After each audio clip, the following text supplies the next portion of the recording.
Welcome to the Guaranteed Irish Business Podcast, where each week we're joined by leaders of Guaranteed Irish member businesses to chat about how they sustain jobs, communities and provenance. Supported by FBD Insurance, Ireland's largest homegrown insurer. Support, it's what we do. Hello and welcome to the Guaranteed Irish Business Podcast. My name is Bríd O'Connell and joining me today is Neill Fleming, Director of Cúl Sliotars, a 100% Irish-owned company producing quality hurls and sliotars for Ireland's national game. Neill, you're very welcome. Thanks, Bríd. Thanks for inviting me in. Delighted to have you here. You're based down in Naas, County Kildare, with your business. You're employing 6 people, and culsliotars.ie is where people will find your business. Tell us all about the business of Cúl Sliotars and your own background and how you came to be involved in it. Okay, thanks. As you say, we're based down in Naas, which is a stronghold for hurling in Leinster and Ireland now. They're all Ireland champions. Well, I hate to burst your bubble now, but I'm a Limerick woman here, Neill. So I let you correct yourself and save the embarrassment on that one. We have to have our own little mini wins. Celebrate the small wins of you. So from that neck of the woods, from Kill traditionally, all my life, my mother and father moved there. They're very involved in family business. So Cúl Sliotars came about, I suppose, from a brainchild of myself and my business partner, Lee Mockler. And we both have very similar backgrounds, come from families of working class families back in the 80s, where I think it instilled a really good mindset of work ethic. And a work ethic, yeah. And I think, you see the changes since then, where it was kind of get out of bed, go to work. Now business is much more strategic. So that works, the dynamic of that works very, very well for our diaspora within our business. Okay, good to see it. In terms of Cúl Sliotars then, how did that come about? It's a question I get asked a lot. Yourself? A bit. Some people, I like to think I am, but others may think differently. Okay. So my dad was a founder member in 1979 of Commercials Hurling Club in Dublin. Was a guarantor there. So we've been immersed in hurling since that period. And then I started playing with the club. And then as you get older, you start getting ideas about yourself, I suppose. You think you're maybe better than what you are. So that path led me on to kind of play hurling with the club. And then I was lucky enough to play from juvenile up to senior level for Dublin. Brilliant. Great achievement. Which is great, yeah. A great honour as well, of course. Yeah. And are you still playing, actually? No, I retired 4 years ago. I couldn't take any more of the hardship. My body has given up, yeah. And tell me a little bit about Cúl Sliotars, the company, Guaranteed Irish member, obviously. How has it grown and where is it going to at the moment in terms of its trajectory? Yeah, it's kind of one of those stories, I suppose, that kind of maybe happened on a beer mat in a pub one night, to be honest about it. It wasn't really a lot of thought put into it. And then we kind of fulfilled that dream. I suppose you have to be very, very careful when you're in a business and you're promoting a product into a sport that you love. You have to be very careful about your mindset and where you want to go and how you want to get there. Because I have a very strong saying in business and in life, you can do anything, but you can't do everything. So you really have to kind of curb and manage your own enthusiasm. So from that, the brainchild came of Cúl Sliotars. We started off everything that we've done today has been self-investment. So from the point of view of the initial investment into the business, from building the molds for hurls, design patterns, everything has been our own investment. So it's been a really positive journey. The Cúl Sliotars name came from, I suppose, cool being really cool. That we like to think we are, not too cool, and cool, standing for goal in Irish. So we kind of blended those two names CU together. for the L, of course. And very clever. So now, I'd imagine your own mindset in terms of being a sportsman or a young sportsman when you started off in the business has been a huge help in terms of discipline and focus in terms of translating that to a business. Has that been beneficial? Have you seen the skills translate? Yeah, it does, and I try to portray those feelings and ethics onto my own children. I think, that thing of gets thrown around very, very easily. Oh, you're part of a team, you're a team player. I've played on many teams where there was a lot of individuals. So it doesn't guarantee you being a team player, but what I think it does do, that helps manage your expectations. You've learned how to win. But you've also learned how to lose. And that within that, deep within your cognitive brain, that enables you to think, how can I improve? Okay. We need to improve. How do I get there? How do I make ourselves better? What makes us better than everyone else? Look at the best don't fear the best, embrace the best in class and challenge yourself to be the best. That's what I've learned. And a good motto as well. And of course, while it's okay to lose, it's important that we don't get used to losing. Yeah. And we strive to do better at each time. And I suppose that's the essence of business, you know, where you fail the first day, there's another day coming to improve and win business. How have you found that competitive space in selling Sliotars and sports apparel across Ireland? How's the business been? Yeah, look, it's been very good. Obviously, for everyone, whether they're selling a coffee cup or sports apparel, COVID was a real kick. But you know what? It gave us time to actually press Control Alt and Delete and have a real look at ourselves again. And okay, how do we make ourselves more attractive? I actually really enjoyed that time. We became very creative. But I think the key things in any business is, you know, you have a platform, you have a strategy, a short, medium, and long term, but your core values, you have to stick to your core values. That doesn't mean you have the fast win. Okay. So when you stick to your core values, sometimes you lose business, like you just said, but for the better of the business and for the better long term of the business, the core values are essential. And I think if you lead by that, you show that enthusiasm, you show that to the guys who work, who make a hurl, and you show that to the guys who are out on the road winning business for us. That's a key differential for me. And what we found in COVID, interestingly, that you brought it up, was that everybody wanted to buy Irish and support local. And I'd imagine, and certainly the GAA came out really well out of it, being helpful and delivering goods to people who are nervous about moving out at the big initial stages.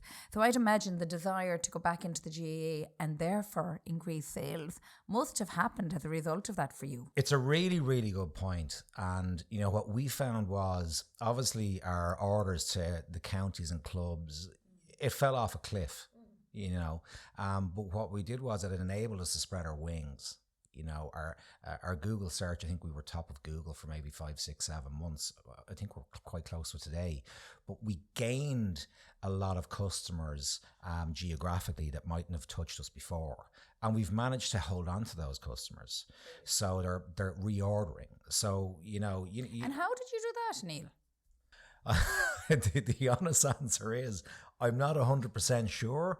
It happened. We were like, what are we doing? And was it just time you dedicated to COVID to yeah, get the searching it was a lot right? of things. It was social media. It was putting funny stuff out there. It was doing, what are we doing in our own back garden that could enable us to sell a Sliotar? You know, it was touching. It was being creative. Social media is phenomenal for those kind of things, you know.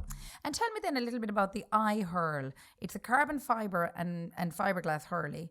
What's the background of its development and what benefit does it have to players? The background is sweat and tears, I suppose, really. You know, we came up with an idea, looking at ash and the situation that was going on. I suppose 12, 13 years ago, there was a lot of scaremongering out there and how bad it was, and it is bad. And then I looked at the market and the numbers, and, you know, 80% of the ash that's coming into our is imported, that's used. So we went, okay, so we had a look at all sports. I looked at cricket for maple. We looked at tennis, we looked at hockey, and then we looked at ice hockey. So we looked at the engineering process to create an ice hockey stick. Great, yeah. And we took that engineering process and put it into a hurl. And even on that, yeah, so even on that hurley debate, you know, in Limerick it's probably a hurley. In Dublin it's definitely a hurl or a stick. You know, so we have to kind of, you know, look at those kind of things, even when it comes to branding. So we came up with iHURL. So we took the engineering process and put it into a hurl. And I believe it's unique. We're not looking to take over the globe. I believe it just shows, it sets us apart. What's the benefits? So the benefits are it's lighter for children to use, which will give you increased swing speed.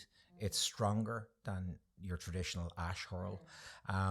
Kids tend to leave hurls or hurleys out in the back garden that absorb water and it kind of changes everything. That won't happen. You could leave it out in cold weather up to -50 and nothing changes. Great. So there's a huge amount of benefits there. It's longevity. So it's one of those ones that I call it's a TCO. It's a total cost of ownership product. It's giving you longevity in the product. So instead of buying 2 hurls a year, you might only have to buy one iHURL. So there's Well, your cost good for the and use. consumer, but not so good for you long term in terms of sustainability of your business. And we get it. I was asked that last week at the show in Tullamore. What that does is that's giving me customer satisfaction, but they will come back. It's accountability, it's trustability. So Neill, a big fan of hurling, you and I both. Let's talk about speed. It's the fastest ball sport in the world. Give us some figures there. Well, I suppose, a ball can travel up to 200 kilometres per hour.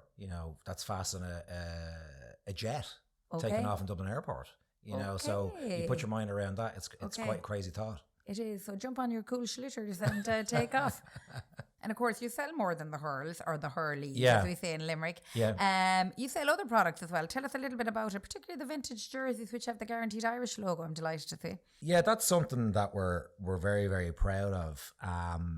I suppose as a kid growing up, you looked at GAA and, you saw Lord of Mercy and Brian Mullins, wearing a Dublin jersey and the big G on the jersey. You're going, I want one of them, or, those kind of inspirational figures. But the G for me on the TV was an inspirational brand for Ireland. I didn't really know about it then, but everything that you saw on the TV was G.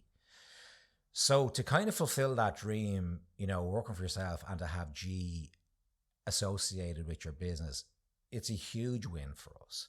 And the vintage collection, that started off, who's become a very good friend of mine now, Una Manning, who is involved in Hurling for Cancer. Well, she's not involved in it. She is the person for Hurling for Cancer, right? A fantastic charity. Tell us a little bit about that. Yeah, that's something that she runs. They've raised over 1.2 or 1.3 million since inception. We're a very small part of that. But, we designed the jerseys, we supply the slitters to it, and it's just a little bit of giving back. So that was the idea of the vintage collection. Bring something back from or whatever genre or era, and for us to be able to do that and then to have the G logo, it finished the product. Very cool, as you say yourself. So, talking of Cúl Sliotars, what's on the card for the next 6 to 12 months? Yeah, it's exceptionally busy. Great. We're new business, new revenues. New business, new revenues. We're in the show time of the summer now. We've just done Tullamore. We've the ploughing coming up. We've club shows coming on. But the big one for Cúl Sliotars is, we've invested in a manufacturing facility in Naas, which will be strategically located on the M7. So you'll see big signs everywhere when you're driving home. So we'll no longer be looking at the globe. We'll be looking at the Cúl Sliotars ball, will we? I challenge you on it's that. Not a bad idea. And if I see the Guaranteed Irish on it, I'll be definitely taking pictures, I can tell you. Okay, that sounds really exciting and well done on such growth. So the future is obviously greater production here, more employment, I'm guessing, in the locality. Yeah, we're under the process now of training our guys up. I believe in giving back. We believe in giving back. The idea here is to work with the schools locally, the CBS in Naas and St. Mary's College in Naas, to see are people interested in learning a new skill. So we've taken that idea out of sport, actually, where you give back. You're training the new generation coming up behind you. So we'll have our guys there making the hurls, but they'll also be challenged and KPI'd with training young guys, young girls, a new skill. It's absolutely fabulous and a great note on which to finish. It's not just about making the county team, it's about being part of a team, isn't it, Neill? 100%. Yeah. And thank you so much for joining us today. I wish you every success. I've no doubt it will be successful, and continued onward and upwards growth for Cúl Sliotars. Thanks a lot, Breed. culsliotars.ie for anybody who wants to learn more about the business and indeed purchase their products. And we will leave a link to their website in our show notes. Thank you as always for listening, and don't forget to hit subscribe wherever you are listening to this podcast, and make sure to leave a positive review. The Guaranteed Irish Business Podcast, sponsored by FBD Insurance, Ireland's largest homegrown insurer. Support. It's what we do.